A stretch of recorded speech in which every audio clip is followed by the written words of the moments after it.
A 5-minute call on behalf of the ACT Party, David Seymour. Well, thank you very much, Mr Speaker. And as tends to be customary, I follow Mara Davidson, and I can observe that the best I got from her speech is that she has a vision of humanity where humans are not bothered by things such as statistics, numbers and graphs. And that is why she can have as much emotion and goodwill as she likes, but no actual solutions to the practical problems facing New Zealand. Mr Speaker, this has been an extraordinary debate. At one point, Grant Robertson told the children of New Zealand that there is no free market and there is no Santa Claus. And I want to conclude this debate by telling the children of New Zealand that he's wrong on both counts. Mr Speaker, we found that Mara Davidson cannot hear. We saw News Hub tonight smash the Labor Party and the opposition, and they're something that should be watched by the opposition, because no matter how clever the opposition think they've been, the way that the press have reviewed what they've done to their viewers is that basically the opposition have wasted a huge amount of time and taxpayer money achieving nothing. That will be the net result in the eyes of the New Zealand public. But, Mr Speaker, the Labor Party don't know their own history is another thing that we got out of this debate.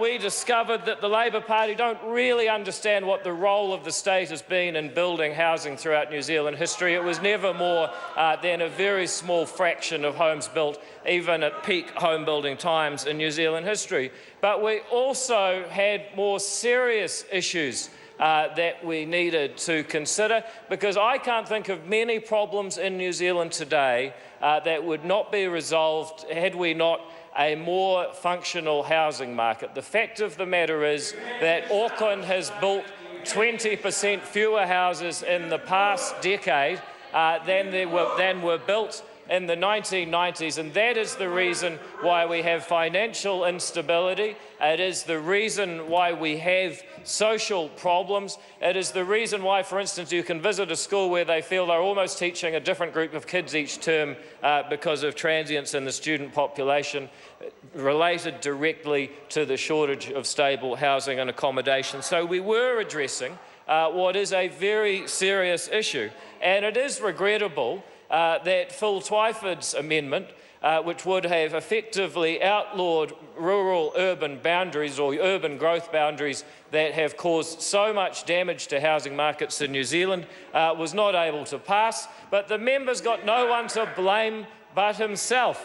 He gave 1 hour's notice of one amendment amongst 7 that actually had some merit. So I'd say to the member, next time he wants to make a proposal that's actually useful, don't hide it amongst all of the other banal, asinine policy initiative that the Labor Party usually gives out.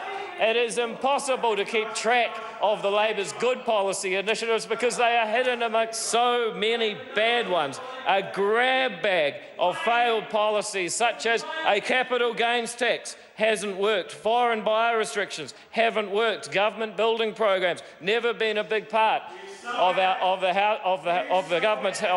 New Zealand's housing agenda. What about inclusionary zoning from Materia Ture? Never worked. When there's so many bad policies from the opposition, how are we supposed to know that they actually proposed a good one? The fact of the matter is Phil Twyford could have had a big success, but he couldn't even pick up the phone and give me a call. Next time, Phil, call me. But let me just conclude by saying that this bill was necessary to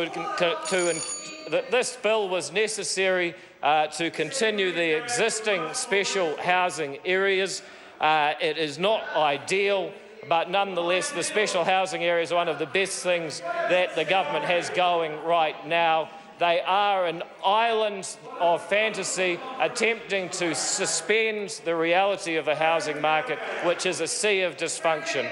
I can reiterate that Part 2 of this bill has not seriously changed property rights. It has clarified what was already legal. It has simply protected the government from legal challenge.